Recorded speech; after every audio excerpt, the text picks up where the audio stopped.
Hi everybody, this is Alchemist 2, and I'm back again with another book review. I just read Gregg Braden's Walking Between the Worlds, Science of Compassion. And this particular book itself is actually written, or it was written, in 1997. So it's one of his older works, but by no means does it mean that it's less important or was pertinent to today's issues. And the inscription on the front, there's actually a translation of that. It's Om Mani Padme Hum. It's a Tibetan mantra. It's may the jewel of the lotus descend into your heart. I remember that. I thought, yeah, this is from his lectures, and I always liked that. I thought that was just a really beautiful sentence. And it has chapter art, and it talks about what all the chapter arts are about. And those are very interesting. The chapter titles are also very telling. First one is The Mystery of the Forgotten, or Our Power of Feeling. 2 is The Brightest of the Bright. 2 becomes 1. Chapter 3, Science of Compassion. Of course, that's the real crux of the book. Chapter 4 is the Forgotten Length, Resonance, and Our Seventh Sense. Chapter 5 is The Journey of Initiation, 7 Mysteries of Relationship. I really like that. I thought it was very helpful, especially for me. Chapter 6, All of Our Ancestors, Emotion, Compassion, and Critical Mass. And Chapter 7, Remember, Promise of Eternal Life. He talks about the Essenes, and he talks about Khalil Gibran, whom I absolutely love. And of course, he quotes him as having said in the Prophet, "Work is love made visible," and that was one reason that he actually wrote The Science of Compassion. And oftentimes we get ourselves stuck in thought patterns, and he says it's resonance, and I thought, whoo, we're getting into some deep esoteric metaphysics here. He talks about external technology, internal technology, compassion, and this is all very recent study that he has done, and a lot of his lectures actually include this. So you could actually listen to something that is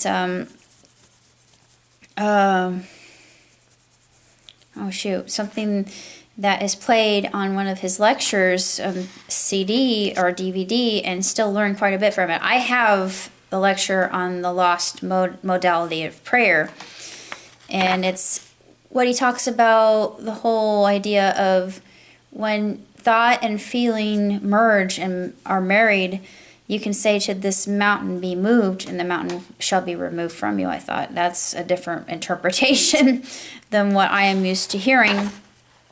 And he also talks about Lucifer, and I thought, well, that's controversial. And he mentions that Lucifer himself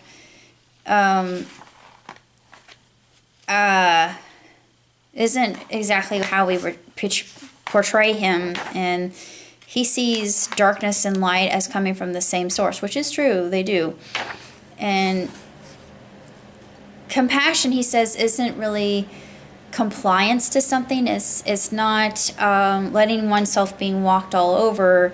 It's active, and it goes about taking care of things in a dynamic way, and it's just a different mannerism of vibration and thought and perspective.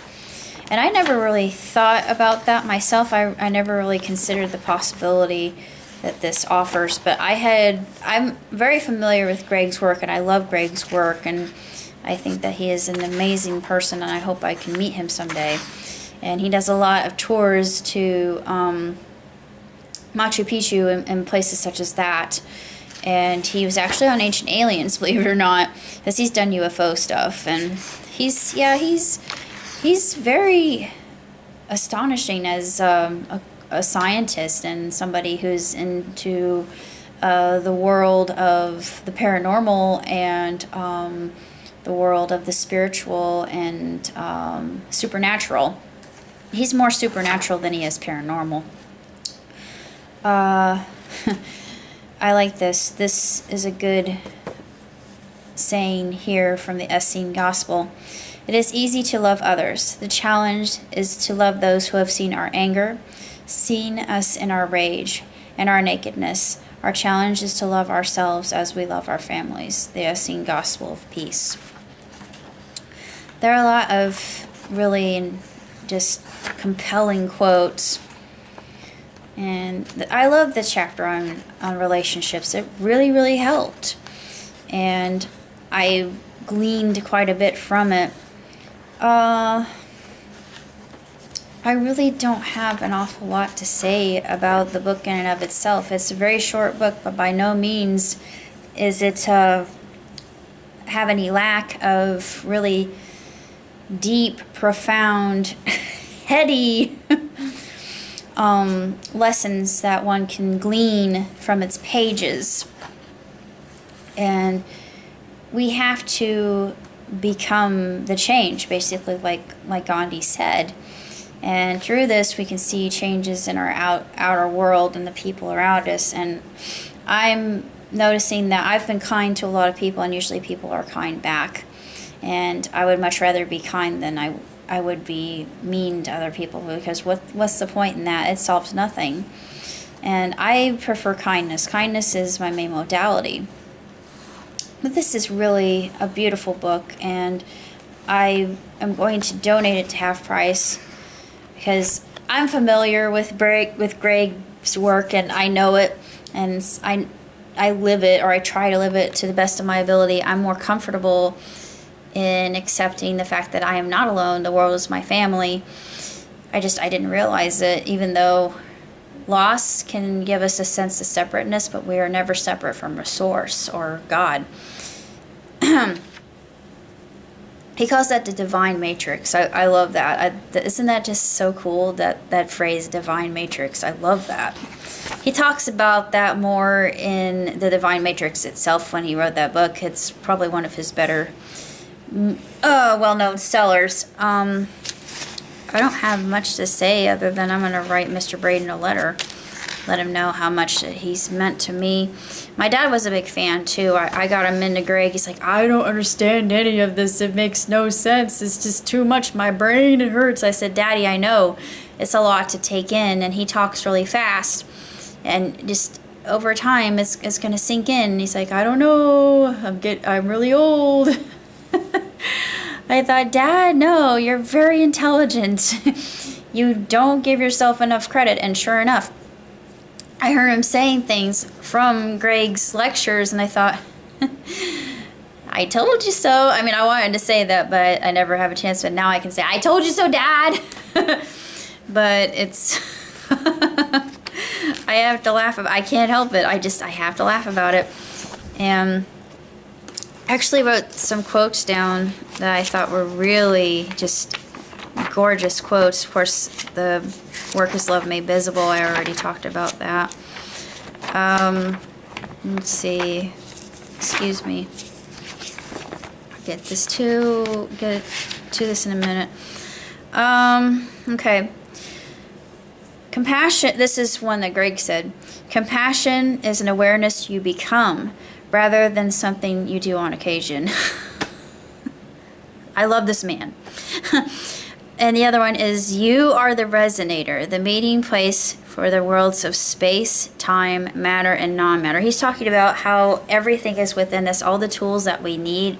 Illness, shouldn't have any illness because we ourselves can fight illness. And he goes into detail about that. And it's just, the power of ourselves is just incomprehensible. And this is another one. May I become an inexhaustible treasure. Actually, I wanted to use this for my company at some point, as well as these others, because they're just so uplifting. May I become an inexhaustible treasure for those who are poor and destitute. May I turn into all things they could need, and may these be placed close beside them. That's from Shantadeva's Guide to Bodhisattva's Way of Life. I'd heard of Shantadeva. It's weird that I know some of this stuff because I'm like, this is familiar to me. And I'm not really into Eastern thought. I am into Eastern thought, but I never thought that I knew who Shantideva was. I'm like, I know who most of the Ascended Masters are, and it shocked me for a minute, and it's, whoa. Maybe I'm awakening more to this as I read more and more books on the subject. Probably, that would be my guess. But as far as books are concerned, it's absolutely sensational. It's a beautiful book. I highly recommend it. If you haven't read Gregg Braden, it's kind of a really dense book to start with, but all of his works are dense, just due to the nature of his business. He worked with Cold War implementations and top secret classified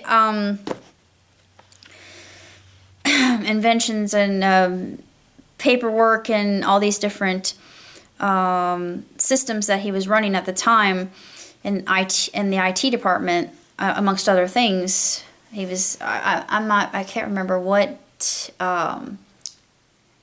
actual category he's under, to be honest, but that's what he used to do. And he was led to all this thinking maybe there's something that I could. He was given actually goes into his childhood and how he was called into all of this. And I'm gonna actually read a little bit about, he's so beautiful. Oh God, I'm sorry, I love this man so much, but I wish he wasn't married. Anyways, ancient calendars indicate that we are living in the completion of a grand cycle of human experience. Within the last years of this cycle, we have been asked to accommodate greater change in less time than any other point in recorded human history.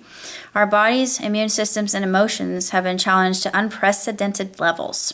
At the same time, science is witnessing phenomenon for which there are no reference points of comparison. 2,000-year-old texts remind us compassion is an accessible state, adore this, of awareness, determining the quality of our well-being. Are we witnessing a birth of a new species of human genetically shifting to accommodate this time of change? Recent data demonstrates that compassionate emotion may be our forgotten switch to turn on, quote unquote, a powerful codes of genetic options. Following his best-selling book, Awakening to Zero Point, The Collective Initiation, Gregg Braden explores these and other possibilities in his latest work, Marrying Science, Relationships, and the Ancient Messages of Compassion. Presented for the first time, a step-by-step guide of the ancient scientists of compassion and blessing, the Essene Mysteries, the relationship illustrated with case histories and true life accounts. And he has actual DNA superimposed with fear of the wavelength of fear, and then DNA imposed with the wavelength of love. And believe it or not, the wavelength of DNA, the double helix, and the wavelength of love, and the way that they're lined out, they match perfectly. No coincidence there. The latest research of confirming the whole emotion of the immune response in life-giving relationships, an opportunity to redefine hate, fear, and separation, and the role that they play in your life. And I can't stress this enough, but I feel like this book is really important, even though it was written all the way back in 97. It's just his work. I can't even begin to stress this, that I think it's extremely important. I think compassion work is very, very underappreciated and should be brought more into the forefront. And that's why I'm here. I'm hoping that when I am actually able to get back into the game of school and get my business up and running, I'm going to use the quotes, because the quotes are important. The quotes are going to be my lifeblood. That's why I'm doing what I'm doing, basically. It's basically all I have to say. That's all that needs to be said. There is no more. The book speaks for itself, to be honest. That's all I got. So until next time, live long, prosper. Ciao, Doogie.